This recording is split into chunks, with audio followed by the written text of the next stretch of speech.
তো জানেন যে বেগম জিয়া গৃহবধূ থেকে রাজনীতিতে এসেছিলেন এবং ওনাকে একমাত্র জোর করেই রাজনীতিতে আনা হয়েছিল।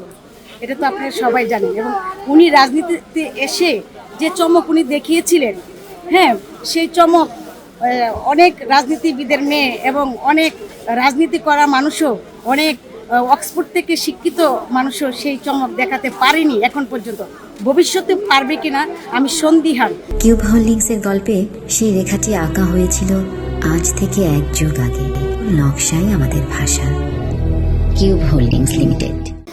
উনার মতো অবিস্মরণীয় নেত্রী এবং উনি উনার যে জীবনদশায় উনি দেশের জন্য যে ত্যাগ করেছেন, এই দেশের জন্য, এই দেশের মানুষের জন্য, উনার 2 সন্তানকে মৃত্যুসজ্জায় রেখেও উনি একটা কথা শুধু বলেছিলেন 1/11-তে, যে আমি এই দেশের মানুষকে রেখে, এই দেশের মাটি রেখে আমি দেশ ত্যাগ করব না। আমার সন্তানদেরকে যদি মেরেও ফেলা হয় তারপরেও আমি দেশ ত্যাগ করবো না। এইগুলো আমার নিজের দেখা, নিজের অভিজ্ঞতা থেকে এই কথাগুলো বললাম।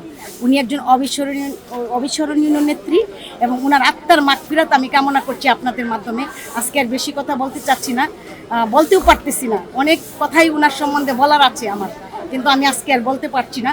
আপনারা ওনার আত্মার জন্য দোয়া করবেন, উনি যেন বেহেশত নসিব, আল্লাহ তাআলা যেন ওনাকে বেহেশত নসিব করেন।